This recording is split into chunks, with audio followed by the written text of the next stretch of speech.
Cara, não sei. A minha mãe era normalista, mas ela nunca exerceu. Ela só deu aula particular por pouquíssimo tempo. O meu pai nunca frequentou a escola. Meu pai era agricultor no Líbano. Com 24 anos pegou um navio, 60 dias de viagem. Nossa! Veio para o interior de São Paulo, uma cidadezinha pequenininha chamada Uchoa, perto de São José do Rio Preto. E aí veio para a capital onde ele conheceu minha mãe. Minha mãe é brasileira. Meu pai é libanês. Se casaram, minha mãe nunca mais exerceu o magistério. Sempre se dedicou à filantropia. E o meu pai é o comércio de tecidos. Depois nós tivemos uma construtora juntos. Sempre trabalhei junto com meu pai até me tornar... Até fazer carreira acadêmica. De novinho você já ajudava seu pai, assim? A gente abriu... Porque meu pai teve muitos altos e baixos, como muitos comerciantes, né? Quando eu tinha 17 anos, meu pai estava na maior baixa. Tinha perdido todo o patrimônio e tal. E aí nós abrimos uma loja juntos na 25 de março, quando eu entrei na faculdade de Direito. Aí, enquanto eu estudava, fiz Direito, mestrado em Economia, doutorado em Filosofia... A gente ia tocando os negócios da família. Pequenos negócios, nada expressivo. Uma loja de tecido, depois uma pequena construtora. E aí eu me tornei professor da universidade no ano que meu pai teve um derrame e não podia mais trabalhar. Caramba! Aí teve que tomar uma decisão. Aí eu vendi a empresa dele, botei o dinheiro na conta da minha mãe e fui fazer carreira acadêmica. E depois apareceu a oportunidade de entrar na vida pública. Pouco tempo depois. Mas como professor, você já estava satisfeito? Falou, é isso mesmo que eu nasci para fazer?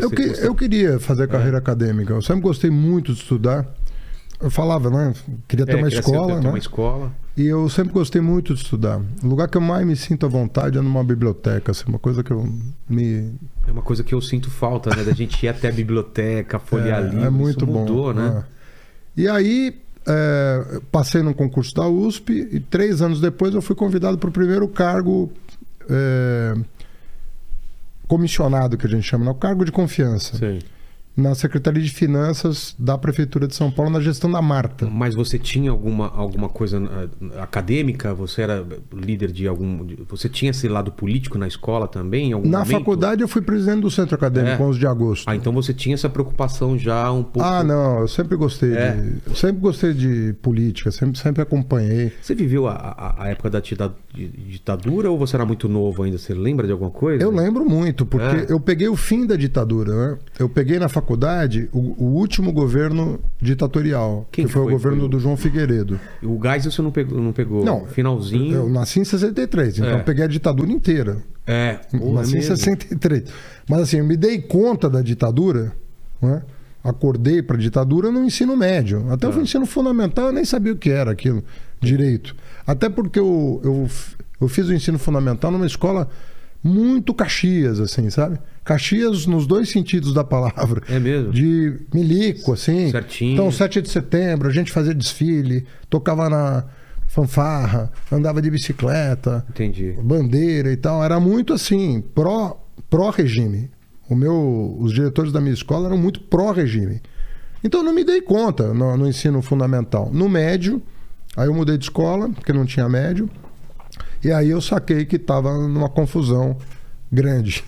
Mas daí na faculdade, aí é outro papo, né? Aí sim. Ainda mais na São Francisco, que faculdade de Direito, aí o bicho pegou mesmo. Aí eu me engajei na luta contra a ditadura. Mas estava muito fraco já ou ainda tinha gente... Você ficava com medo do que você falava, podia dar rolo? Não, isso não. A gente era vigiado, eu tenho ficha no DOPS, essas coisas, mesmo? Eu tenho. Mas é uma palhaçada. Os caras já estavam... Tava meio que já ruindo. Mas a conta assim, teve um episódio de violência mesmo que eu lembro, quando a emenda das diretas foi derrotada, em 84, dia 25 de abril. Ela foi derrotada no Congresso Nacional.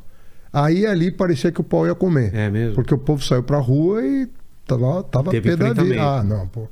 E aí a cavalaria foi pra cima da gente. Foi uma confusão lá na Praça da Sé.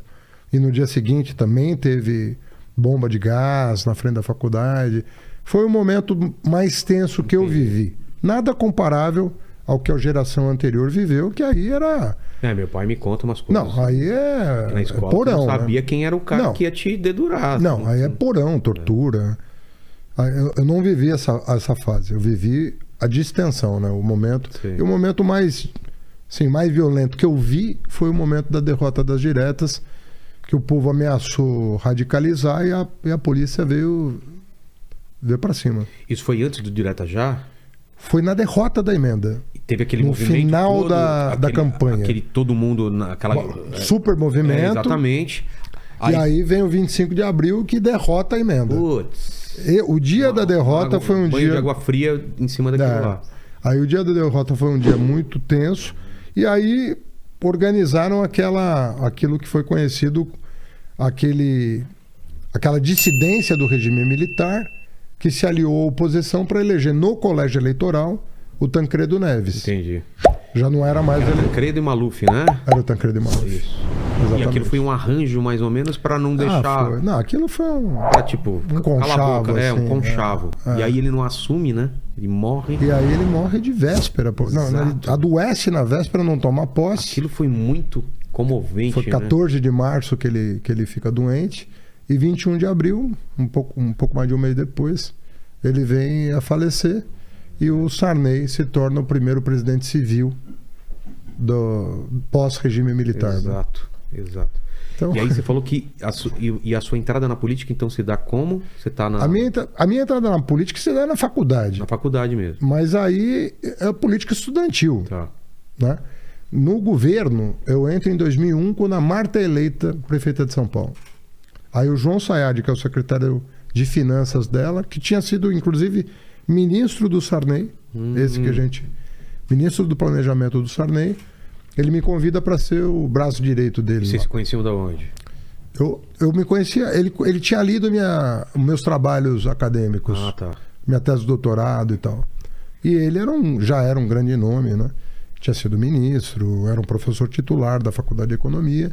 Nos tornamos grandes amigos e ele me convidou para assumir a secretaria adjunta, vamos dizer assim, né? De finanças. De finanças. E Arrumar a casa. arrumar né? a casa. O que vocês encontraram? Não.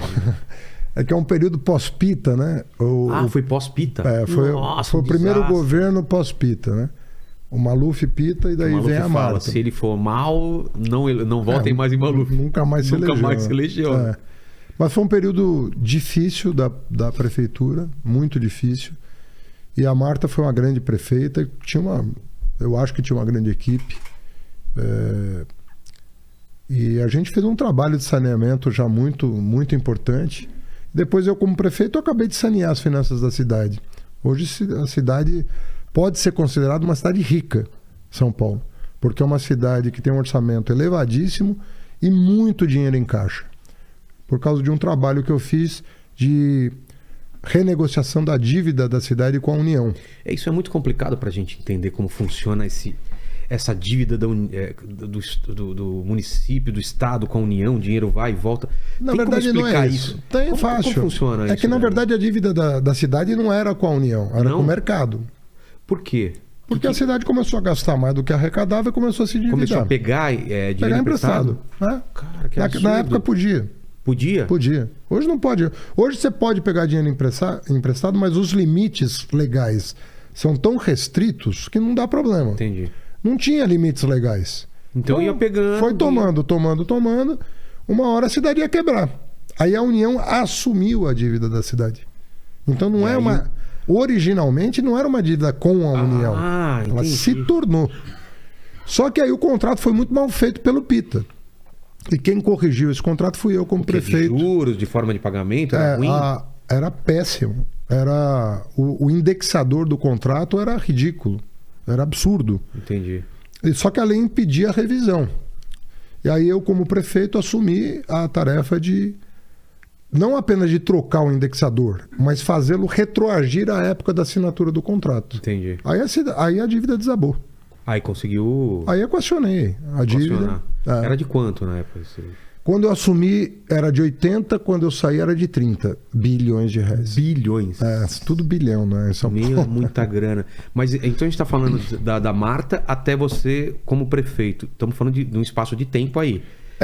Porque depois da Marta teve 2 mandatos, Serra e Kassab. Tá. Aí... E depois vem. Mas nesse meio tempo, o que você faz? Acaba o mandato Nesse da Marta... meio... Não. Eu saio da Marta, vou para Brasília. Primeiro... Ministro. Não? Primeiro assessorar o ministro do Planejamento. Tá. 6 meses depois, eu sou convidado para assumir uma espécie de vice-ministro, chama secretário executivo. É o número 2 do Ministério da Educação. Ah, da Educação, tá. Então eu saí do Planejamento e fui para a Educação para ser o número 2. É que tem mais a ver contigo, né, do que planejamento, não tem ou não? O É que eu entrei na vida pública pela economia. Eu entrei pela economia.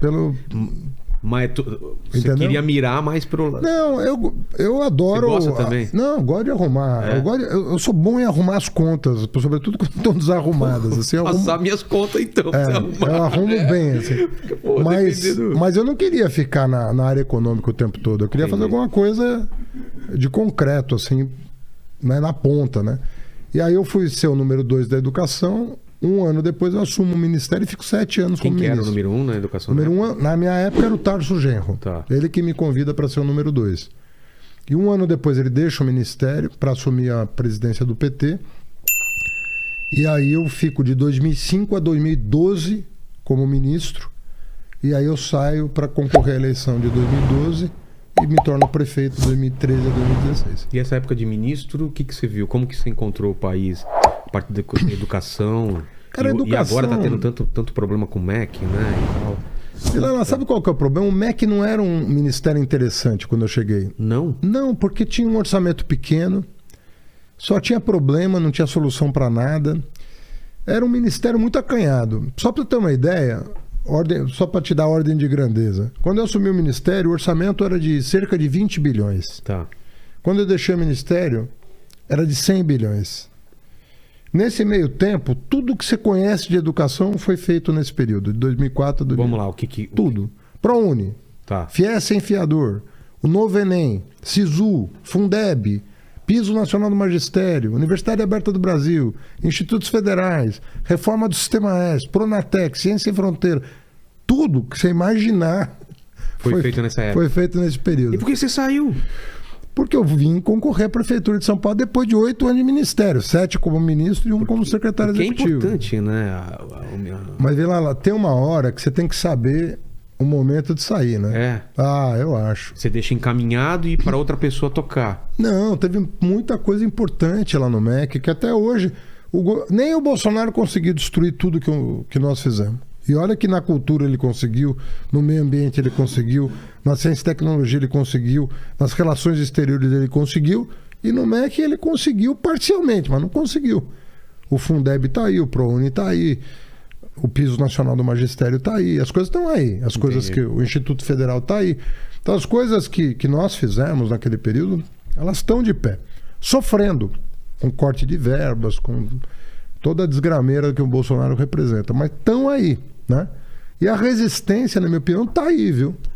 Uma moçada legal, porque teve políticas afirmativas, cotas sociais e raciais para a universidade. Então a universidade hoje é muito mais plural, tem muita mulher, tem muito negro, tem indígena, Cara, mudou a cara da universidade nesse período. E isso foi muito em função dos governos progressistas, né?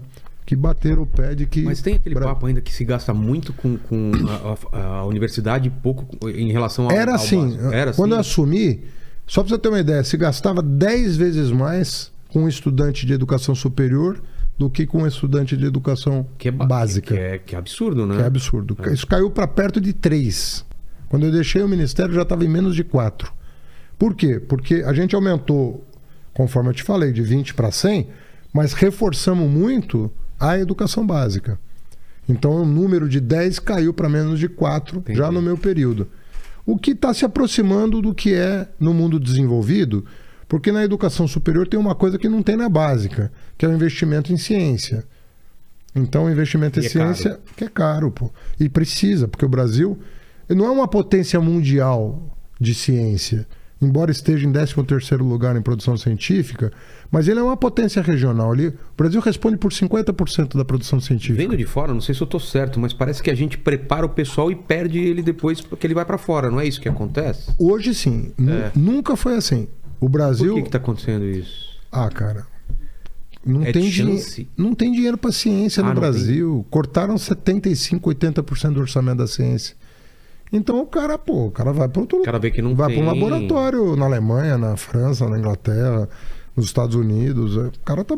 Não, o cientista. Então a gente gasta dinheiro com esse cara. Mas nunca aconteceu, Vilela. Nunca aconteceu. Fuga de cérebro no Brasil era caso muito raro e num determinado montante é bom.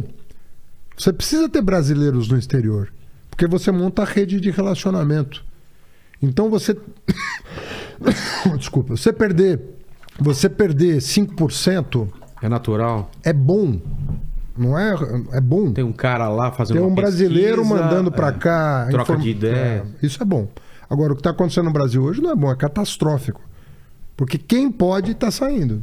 Aí não dá, né? Exato, né? Porque o cara tem uma chance melhor de ganhar mais, de fazer terminar o estudo que ele quer. Não, tá tudo pesquisa. errado. Nós estamos perdendo muita gente boa, muita gente competente. Imagino que sim, né? Em todas as áreas eu vejo muita gente indo para fora porque não tem como crescer. Aqui mesmo. Não é só na ciência, né? Não, eu não tô nem falando da ciência, é o que você falou. Tem engenheiros indo para fora, tem médicos indo para fora. Todo mundo. Vai para Portugal, vai para... Portugal tá cheio de brasileiros. É. Né?